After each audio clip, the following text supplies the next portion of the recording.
Dear Edith, you foxy-ass old whore. Carry on. You really are a tricksy old fucker.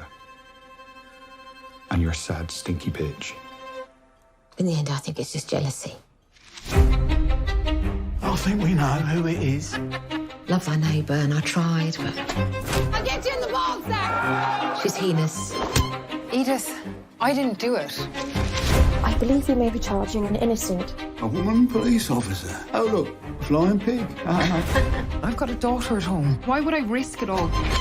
You want fucking in the nose holes, you old beetle. Beetle! Right. If you meddle in my case, these will be on your wrists. In prison, Rose may find some kindred spirits. In prison. No, not the murderers or the rapists. I'm thinking more the drunks and the queers, maybe. Just trying to find a bright side. Oi! You daft old fucking slippery old fucking dodger. Why would I send a letter when I can just say it? I'd probably say that you look like fucking Queen Victoria shoved a fucking nettle up her fucking pussy. I don't know. You stink of cum and shit, and the cakes you make look like they're falling out some fucking huge fucking arsehole. Better. I have a plan. We'll catch them in the act. What would your husband think? My husband isn't alive, Ray, so he's not thinking a great deal.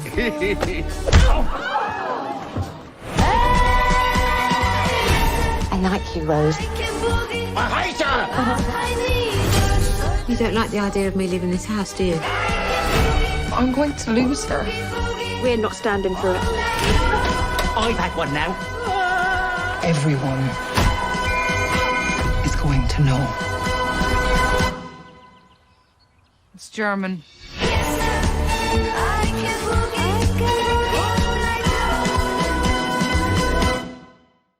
Hello, Guilty Feminists. This is another of our Culture Club episodes, this time looking at the hilarious new British film Wicked Little Letters, which I found throbbingly feminist. It is based on an incredible true story, and I think that incredible true story is about how women in history had to find valves, like little steam kettle valves, to just get out all the angsty humanity inside of them while they had all the impositions of femininity to either live up to or eschew, both of which are exhausting. Olivia Colman, national treasure, stars as Edith Swan, upstanding member of the town of Littlehampton in 1920. Some listeners will know 1920s is like literally my favourite era. But someone is sending her obscenity-filled poison pen letters. She suspects her neighbour, Rose Gooding, played brilliantly by Jessie Buckley, another extraordinary talent. And it's up to woman police officer, quote unquote, Gladys Moss, played by Angela Vasson, to try and solve the mystery. I couldn't be more delighted. I've tried to be more delighted, and I've discovered there's... Oh, hold on. No, there's a bit more delight. I've just found it. To be joined by the film's director, Thea Sharrock, and its a great big shiny star, Olivia Colman. Thank you so much for coming on The Guilty Feminist. Yay! We're used to a live audience, so we always do this for a live audience. So when we don't, we always clap ourselves. I mean, it's unbelievable how arrogant we clap ourselves. So I loved this movie, and I cannot think of a movie that more encapsulates both guilt and feminism. It's like literal guilt. It's like guilty, as in guilt, found guilty in a court of law.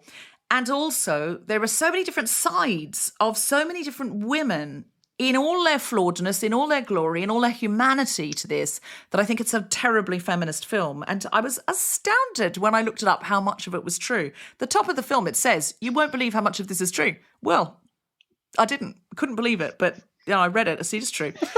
Thea, how did you get involved in the project? I mean, you're a very big name, shiny British director. What drew you to this? Well, if I tell you that Olivia Colman was already playing Edith Swan, it was a humdinger. I was there. It was a yes from me. You were like, if Olivia's in, I'm in. I absolutely was. And in fact, I wasn't really free. Oh, really? I don't know if Collie even knows that. Yeah. I wasn't really free because I was finishing up a different movie. And long story short, I've got the best producer in the world who was just said, I'm going to make magic happen. And he helped me to press pause on finishing that one. And then we were like, let's go. And we jumped in. And it was just too special. I just knew, when I knew that Collie was on it, and then realised, as you say, not only was it based on a true story, but how much of it is true. I just thought, these characters, no wonder they're so brilliantly complex. I couldn't wait to dive in deeper. So, yeah, I just think it's about so many different things. It's got an amazing actor already in there. We both wanted Jessie Buckley so badly to play Rose, and we were lucky we got Jessie really quickly, and again moved mountains to make her dates and everything work. And once that little triangle was there, it was like, this is just going to be incredibly special. And it really is. Every time you make a period film or you write a period story, you're really talking about now. You're able to shine a light on right now in a way that you can't when you talk about right now, because it's sometimes too literal. What do you think this film is telling us about right now? These sweary letters, these slightly warring neighbours who respect each other and like each other, but there's this turmoil and this war going on between them, and a literal court case, accusations flying left and right. What do you think it has got to say about women now, feminism now, the way we talk to each other now? The way you phrase that is absolutely brilliant, in the simplicity of saying, isn't it interesting how when you do anything based right now, you are so encumbered within that world that actually it's quite straitjacketing in a funny way.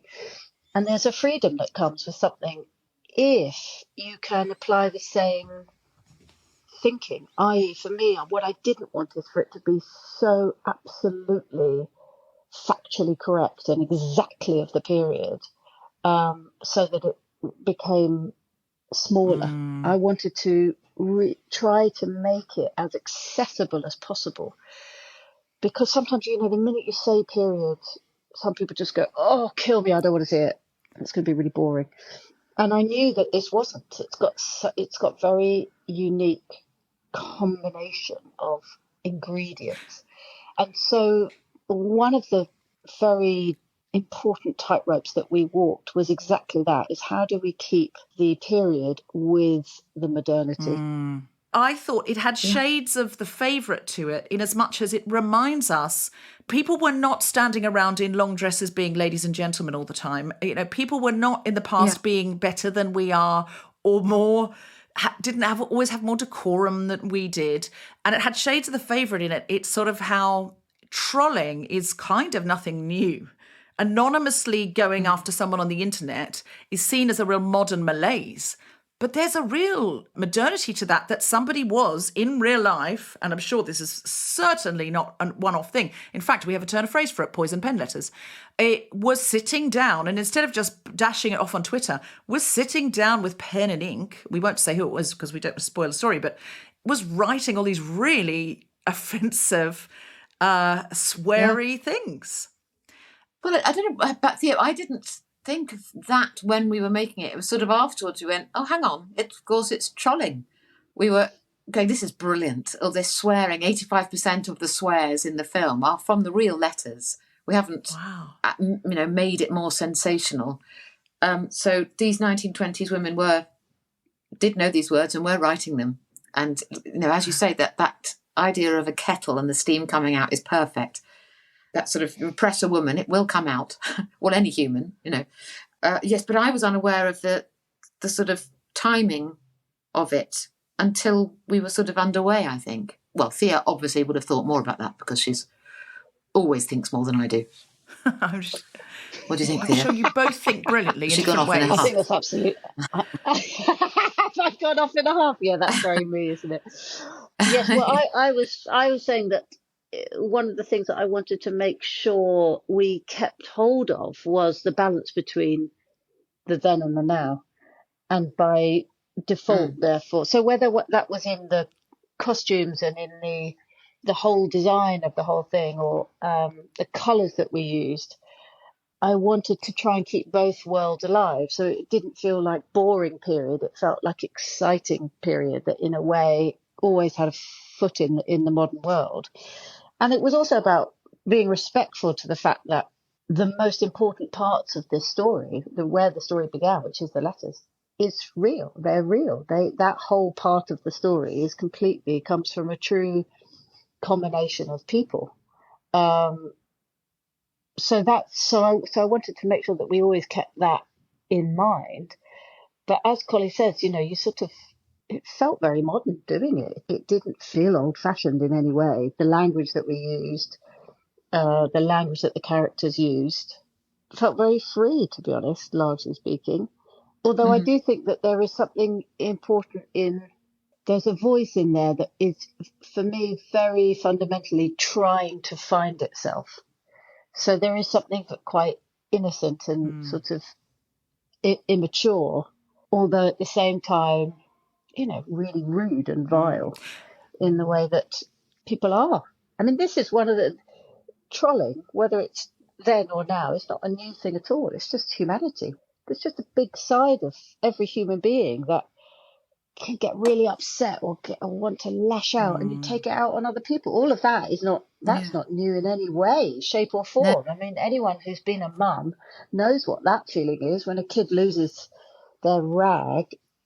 Often as the mum, you're the first port of call, and we've all seen it happen. Yeah. And you also know when they really mean it, and you also know when they really don't mean it, but there's just a rah that needs to come out. And in one sense, this is just another version of that. It's a completely normal way to behave.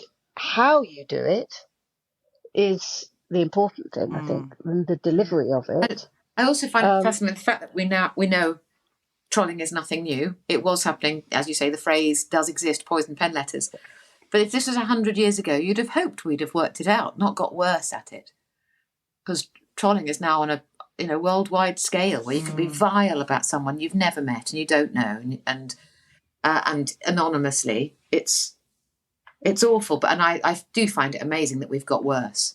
Yeah. Oh, yeah. Yeah. No, it would be nice to think that we'd improved slightly, but now it seems to be a very common hobby for most people to at some point or other just write something horrible and just sort of leave it out there on the internet. And again, when, the letters were being written in 1920, one person's delivering them to the other and that person has to choose to show people, whereas now it's all out there publicly and anyone can look at it. So it is different.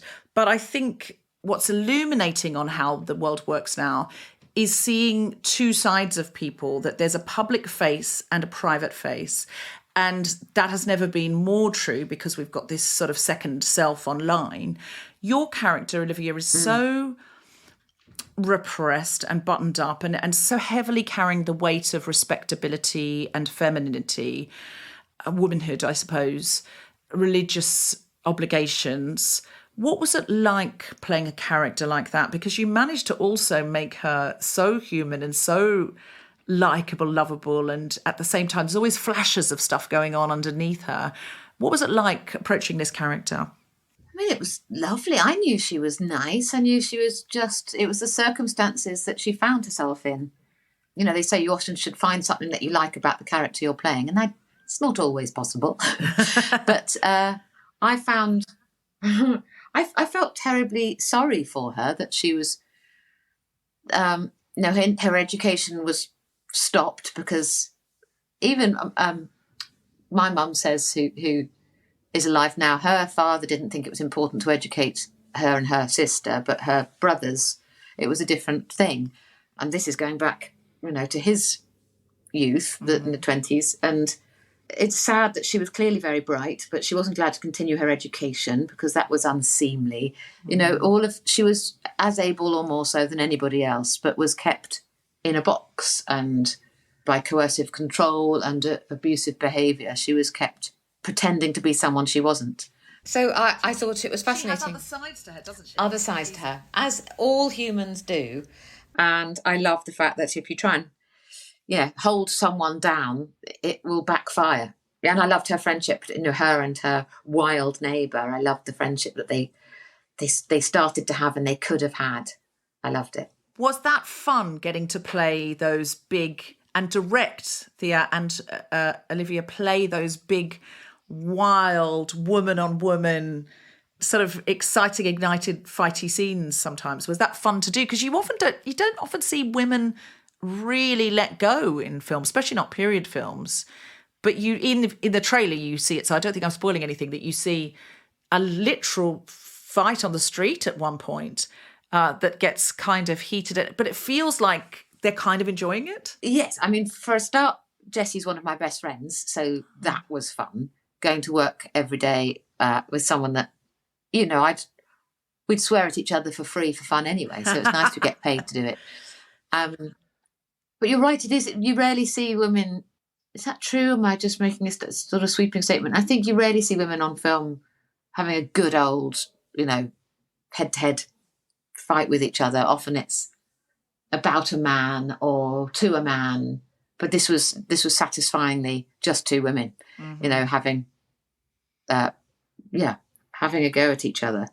And also you can see what I love about the way Johnny's written the script as well is that they really enjoy it and they need that release, but also they're sort of going, oh, this is fun. I finally got someone who will match me.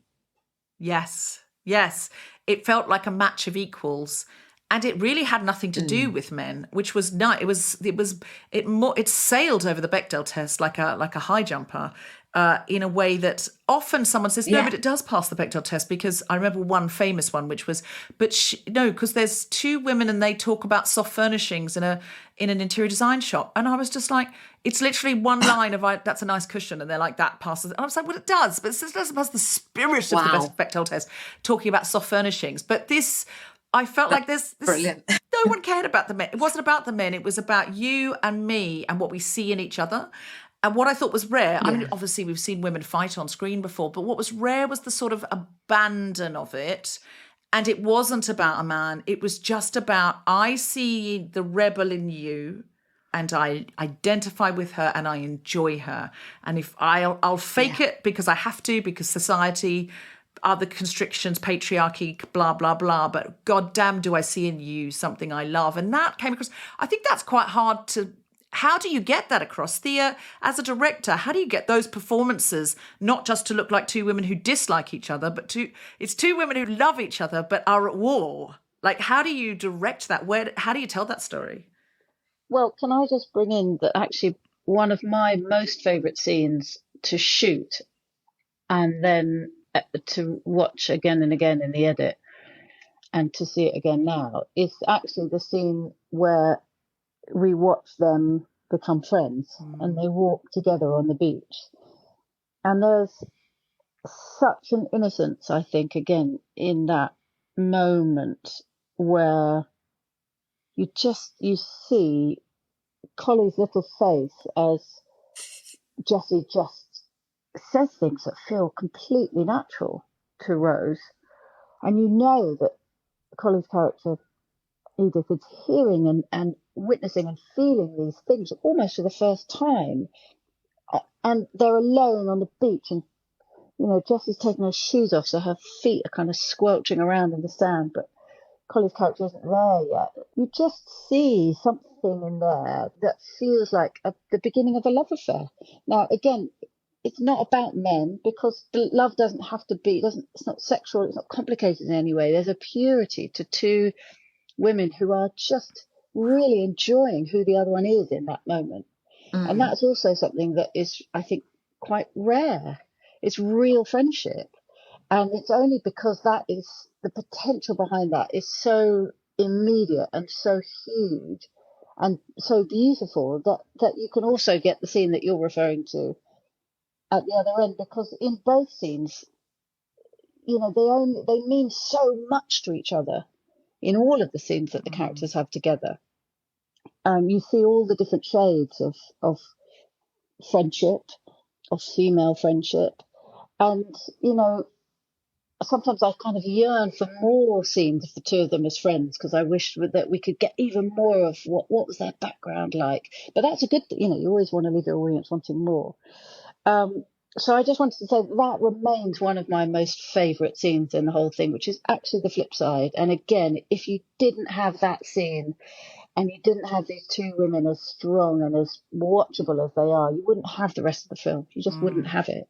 The whole thing wouldn't count for anything, because that was the beginning. That was the kernel of the whole But thing. I think I could see it in their faces all through. So there were these kind of the way they would look at each other. That's what really captivated me. And I think if that hadn't been there in the performances, I would have thought, oh, that was a fun film, but I wouldn't have come out so taken with it. And I think it was, you could see them shooting looks at each other, and, you know, Olivia's character snubbing Jesse's character, but with this like little look of admiration, this little look of affection, and vice versa as well. And I just loved that there was a piece of elastic between them, even as they warred. But you knew that were society not making the demands on them that it was, that they would not be at war.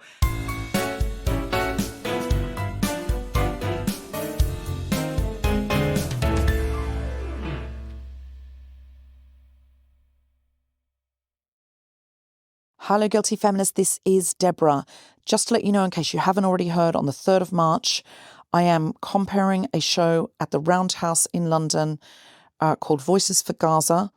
And it's got some extraordinary names in it. The Palestinian string quartet called the Galilee Quartet, and other Palestinian and Middle Eastern acts.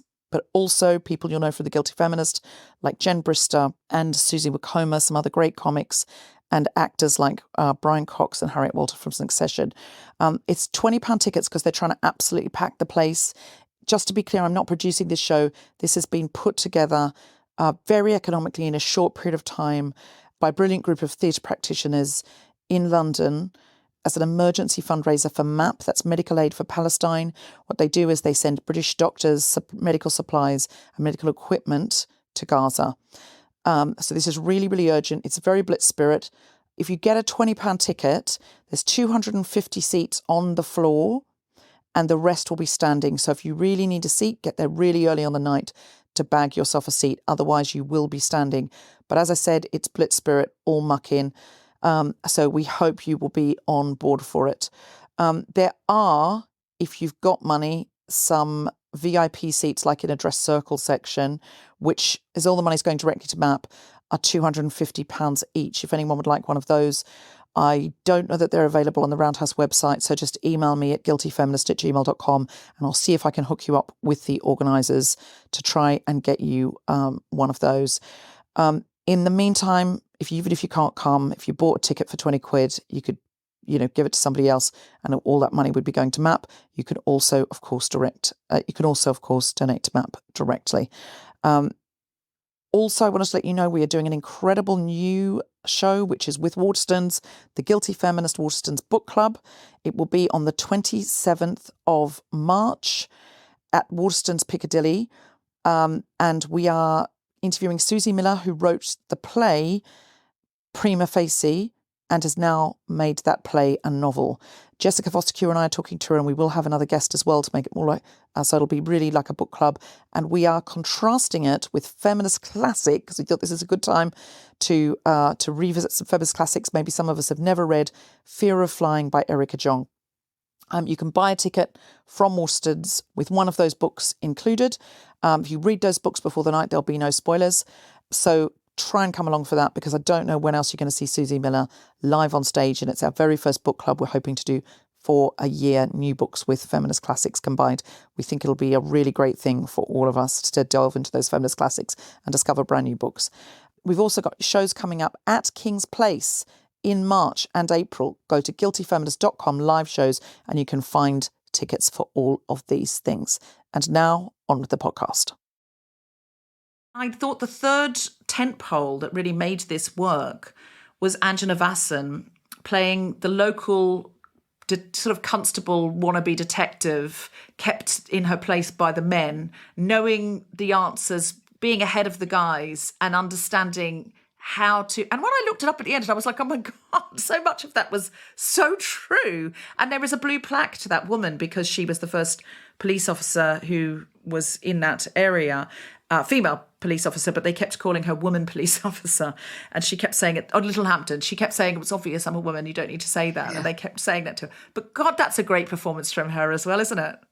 It's wonderful. Yeah. She's really special. And we fought long and hard to get her. And she was also such a joy on set and so clever. She's really clever, Ange, isn't she? which is useful when you've got, the other two. She made a wonderful not easy to come in and be the third corner. And she knew what she was stepping into, and she did so much research on the character. She made it very easy. And that's the other thing I was going to say. When you were asking what's it like directing Collie and Jessie in those big scenes, the truth is that with those two, they will always come to set fully prepared. The two of them can say whatever they like. They do all their homework. They're unbelievably professional. But they will also come with such enthusiasm and joy, especially for one another. When they did scenes where they had to get really cross with each other, they would, after nearly every take, they would either fall about laughing or go and give each other a massive hug. And just what that gave you on set was just, such a sort of delicious warmth. And so then if I always go in and do that annoying thing of going, can we just do it one more time and a bit more like this? They'll do it. They'll do it because they were there for each other. Yeah, I love that. And that makes such a difference. I can't tell you. We've all been in areas where you the difference between two big people that you're working with, if they get on, the difference it makes if they don't get on, or if there's some kind of split because of whatever reason, that's totally understandable, makes it really hard work to find out how it is that you're going to get a little bit more from one or something slightly different from another, and holding that balance together is not easy. But with these two, I could just storm right in, say exactly what I wanted, and if they didn't get what I want, they'd go, what? And I'd say it again, and it was just, there was an ease because of the natural respect that comes between the two of them. And also, the other thing is, and Col, I'm sure you'll say if this isn't right, but I knew right from the get-go we were all making the same film. And that might sound a silly thing, but actually you don't know that really until you get in there and you start shooting it for real and you really start talking about it. And I just knew that all of us, all four of us, the people that we've mentioned, all three of those actors, I knew we were all making the same movie. So again, that means if you need to steer the ship in a slightly different way, or often with Collie, because her character was so complex and had so many different layers, we created a little bit of a system between the two of us where I needed always to make sure, often, that I would have a real range of reactions or different versions of how to say sometimes just a line or to do a whole scene, because I wasn't sure in the edit, until I got into the edit rather, exactly which version of Edith I was going to need. Do you remember, Colman? We used to just have to do quite different versions sometimes because Edith was, as I say, was such a complex character. She could be coming from different directions in any given moment. That isn't always the case, but with Edith, I think that was a really big part of how we shot her. I can't really remember that. Yeah, it did happen, and you were very good. But you were a producer on this as well, thanks. Olivia, weren't you? You were a producer on this, so you and Thea must have been working. Now, what a feminist! Can you see Thea's face when you say producer? Why? I'm not sure that I did anything as a producer. I mean, I've seen what producers do, and they do an awful lot of work to get a film, financed and made. And I occasionally was trotted out to a meeting to go, hello, and that was kind of all I did. I am 100%. You're so self-deprecating, Olivia. It's definitely not true. I honestly think that's true. Or maybe I just can't remember anything. It sounds like you can't remember because Thea's just telling us how brilliant you were and you can't remember any of it. But I think you must have had a say as producer as to like the supporting cast who what a great supporting cast. Now, there were few men in it, and all the ones that were in it were fantastic, but we're not going to dwell on them just only because this is the Guilty Feminist. So hats off to them all. Well done, Timothy Spall, etc. But this is we're going to celebrate women. And I loved watching. They're also all massive feminists, by the way. All of those. Oh no, boys. I'm not saying they're not. They're wonderful. But no, I know you're not. I didn't mean that defensive. I just meant well done us, because the men that we chose were simply they were fantastic. fabulous. Of course, the wonderful Hugh Skinner, who we know from Fleabag, and just wonderful. But I thought I loved watching Joanna Scanlon and Lolly Adefope together. and Eileen Atkins. And Eileen Atkins. Oh, what a trio, What eh? a trio. So you're watching these three women together. And again, this is the thing. This is the difference between a film with women in the leads and a feminist film for me. You're not just going, we've got some lady ones in the lead. What more do you want? It's actually thinking about all these different shades of women. So you get this kind of Greek chorus over here of ones supporting, watching, engaging, nudging fate and being there as witness. And they were all played by such different actors who clearly were just having the time of their lives. They looked like a house on fire together. And it was just the diversity, and I don't mean that in a sort of diversity and inclusion way, but the difference in those performances. But together they made such a delightful unit that showed different shades of womanhood and different shades of humanity and the neighbourliness, the community. You know, there's a time when people lived in villages and they didn't know anyone very much outside that village. So the village itself was the entertainment. And of course, at the heart of this village, two women are creating the most extraordinary soap opera. And they're because, you know, they didn't have curry, did they? So, and they were all watching that over the fence and in the street and at the post box and on the beach. And I just loved that. And you must have had a say in who would play those roles and putting that together, Olivia. Well, Thea's very sweetly nodding. I mean, you know, we all had a say in it, and it was very, very collaborative. And Cole, you were part of it. Oh well, but it was you were, and I knew you'd always say no, but you were, and you know the other. I know we're not talking about the men, but you in can. particular the parents.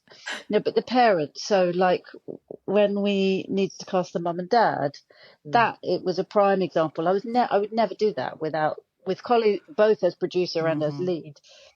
That's a really easy conversation to have then. And it also, what's wonderful when you work with somebody like Collie, she's worked with so many people, and we wanted comedians right from the get-go. We wanted people who understood how to do comedy, because comedy is really, really, really hard. It's really hard.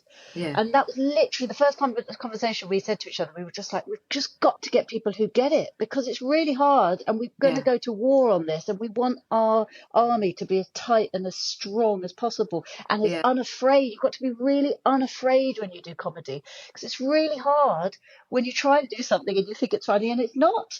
And then somebody comes in and goes, we're going to have to do that again. Yeah. And you just, a little part of you dies. And if you're surrounded by people who are there to pump you back up and go, it's going to be fine though, we're going to do it again.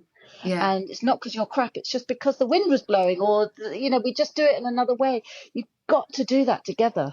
Yeah, you can't scare people into doing good comedy, can you? You can't intimidate people. Some directors do, and you don't get funnier when somebody's, you know, who's funny at customs? You know, when someone's like trying to, you know, you're much funnier when you're with your best mates in the pub, and so making that environment is so important.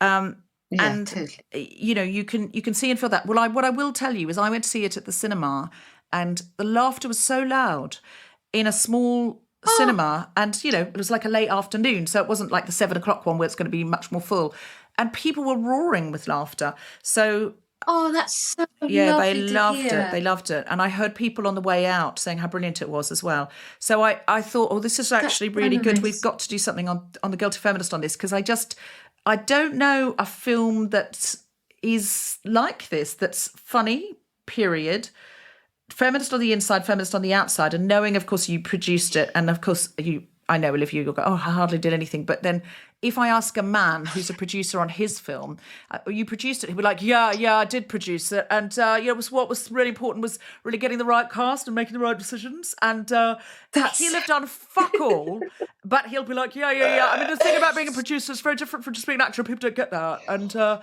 I'm really moving into that space now. Whereas you'll be like, I barely did a thing. I love it. And when we investigate further, you of course have. So good. It's so true. It's like, I did it all with my groin as well. I thrust a bit when they say it. And you're like, you were an EP and you did sweet fuck all, but your agent got you that title because you're a bit fancy. And I felt like you got in. Your husband produced this as well, didn't he? And I fucking loved that show you two did. Oh my God, that show you did about the couple that your husband wrote, Landscapers. Oh my God, that was our favourite show of the year. And again, that was little bit period. It wasn't all the way period, but it had that sort of feel to it.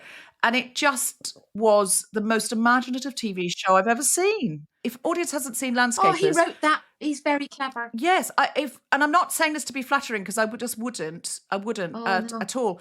But I thought Landscapers was the most original, imaginative show of the year. And again, another really nuanced portrayal of a woman and a man. But you love her, and also you're like, oh my God, this is terrifying, And there's so much to mention, and I just love the way you play those characters, Olivia. And you're really drawn to them, and you unpack them. You make us love very flawed people, and that's, I think, such a great talent. I don't know how you do it. Is it just a talent, or do you know how you do it? Can you analyse it? Or is it just intuition? Will we ruin it if you try and deconstruct it? You never be able to do it again. I'll ruin your career. I feel bad. I'm currently doing a job in Australia, and the director said, some amazing woman said, what do you need, or what do you... And I don't know. So I feel like I should make up an answer. I don't know what I need until I need it, or I don't know. I think you just feel it. You're an intuitive actor. I know what, Cole. Can I help you, Cole? That is the most brilliant answer to give a director. Yes. And it's also absolutely true. Is it? That's a really good way of describing working with you. Yeah, because you don't need anything until you do need something. And when you do need it, you just ask for it. And whether that's very rarely, can I have a cup of tea? Or sometimes you just say, I'm not sure that line's quite working. Do you think it's this? And then we explore it together. But what's amazing is how unneedy you are, given what you do for a living. It's extraordinary. Oh, that's nice. Thanks, Thea. That is nice. It's a nice thing to hear. You're very self-driving, but also you get amazing results. But I do like hearing you ask if you need it, because otherwise sometimes women get complimented for not needing things, and actually it's like you don't need until you do, then you say. And I think that's a great thing. Is there anything you came to say about this movie that you want? The Guilty Feminist audience are very good at buying tickets, leaving the house, going and seeing something, and also supporting films that, more of them will be made if we support the ones that are made. And this is an independent film about something we don't normally get to hear these stories. It's a real story, it's a true story, and it's about women with all their flaws and all their desires to break free. And if we don't support this one, then we don't get another one for ages. So our audience love leaving the house. And also when it goes on streaming, they'll support it. They'll share it on socials. They'll get their mates together. They'll get their WhatsApp groups to go and all of that sort of stuff. Is there anything you want them to know that you came to say that you didn't get to say about Wicked Little Letters? Thea? I think that, firstly, thank you so much for the way you have described it. It's so wonderful to hear you talking about it in your own words, because it's quite a difficult film to sum up. And so far we've done a lot of interviews, and I certainly find that often the first question is, Sophia, what is this movie really about? And it's so lovely to hear somebody round it up in the way that you have, having already seen it, not only how much you enjoy it, but what you think it's about. Because actually, I think it's about lots and lots of things. Maybe the thing that I'm most proud of is the fact that there's lots squashed in there that not everybody gets everything, because I think it really depends on who you are and where you are and what's going on in your world. That there are some big issues that some people are really drawn to. Some people come out actually feeling quite emotional because there's a particular connection with a character or a storyline, and other people coming out, they've missed all of that. They just had a riot, and that's a gift. The most important thing for me of all is again what you've just said. I think making movies for the cinema, for people to go and watch in the cinema together, is the most important thing. After, I feel very strongly that as a director I have to protect my actors and I protect the words on the page. That's my number one job. After that, I make a movie for an audience. And it's wonderful when people watch things at home and that they can do that, and it's inclusive as a family and all sorts of things, and I love all of that. But it does not replace the joy of a shared experience and going to the cinema and sharing the experience, particularly with comedy, which is like a Mexican wave effect, which is so wonderful. And I've had brilliant conversations with journalists of all the people in the world who've admitted that actually the fact that they had to see it in a screen with lots of other journalists, even then there was laughter out loud, even with the journos, because even though they were kind of scribbling away, they were still laughing and they were sharing that. And if they'd watched it alone at home, they know that they would have had a very different experience. And I think the whole world needs people to start going back to the cinema as much as possible, and to really go back to celebrating that side of movie making and movie enjoying. And if this movie can help to do that, just like the Barbies and the Oppenheimers, they got that world going again. All of Us Strangers. There've been some really fabulous films recently that watching them in a cinema, the experience is different to watching it at home.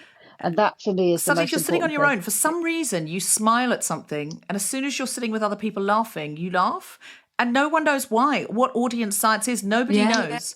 Nobody knows why, but it is a strange phenomenon. It is, but it's the wonderful positive side of humanity. We were talking earlier about the natural darkness that we all have in us. Sure, we have that, but we also can share things out loud.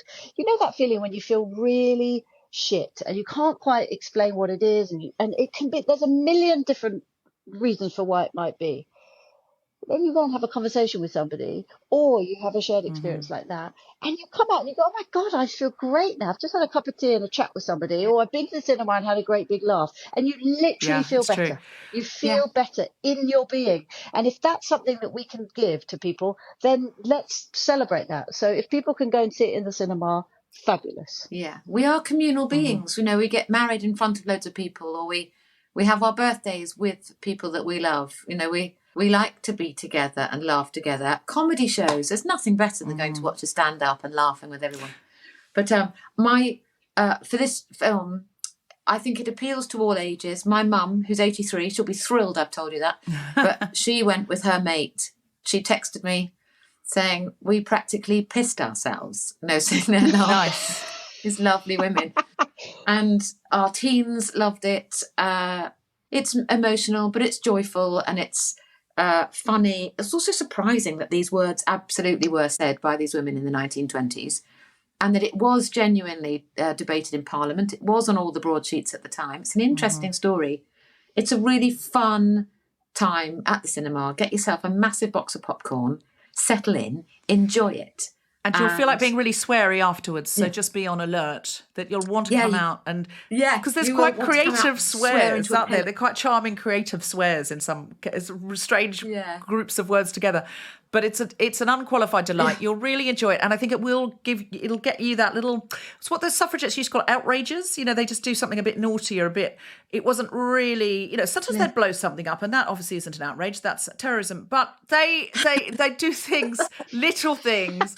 I'm talking about not bricks through windows. They did that, but that was more. But when they did an outrage, it was things like, I've got a necklace I was wearing, and it has a coin on it, and it says "Votes for Women," and that was an outrage where they damaged the coin and they put it back into circulation because it meant it was worth nothing. Fun. And they do these little naughty things like mischief, and it feels like this movie feels to me like an afternoon at the cinema or an evening at the cinema where you just go and have a little outrage, commune with womanhood. Can I tell you one of my outrages? Yes, at the school I was at, there was a cricket pitch, and girls didn't play cricket then. They do now at this school.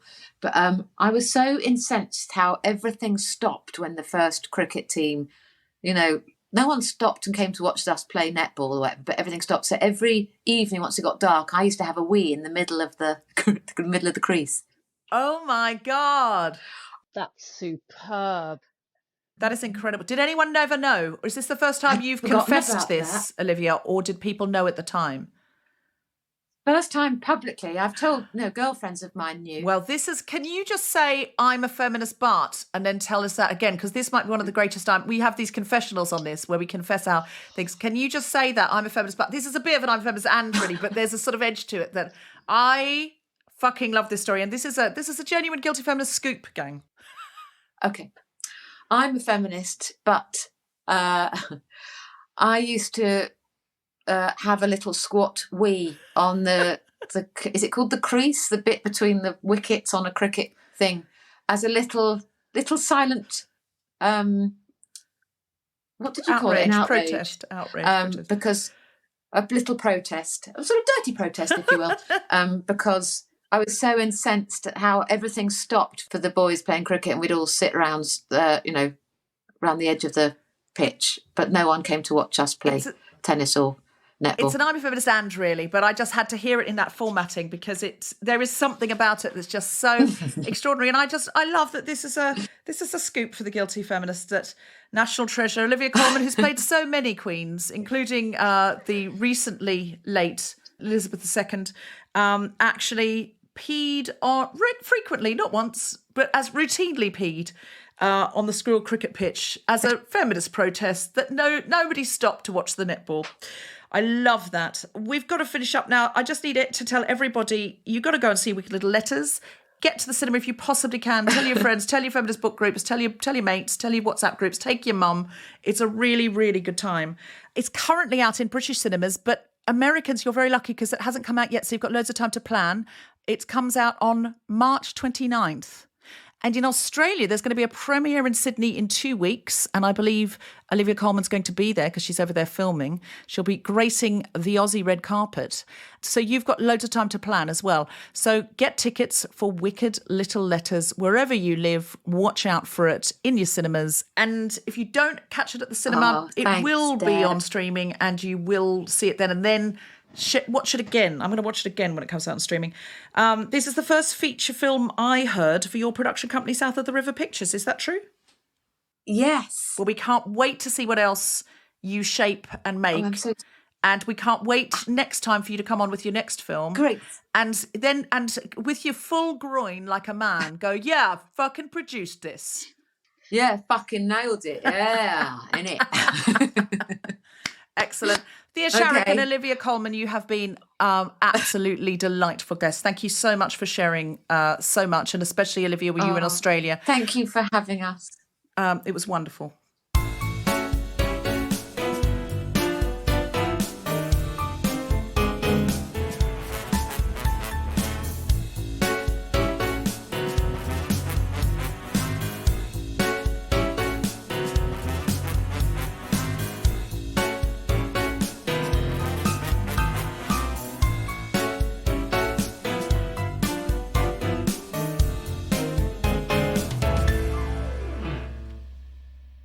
The Guilty Feminist is provided exclusively from Acast.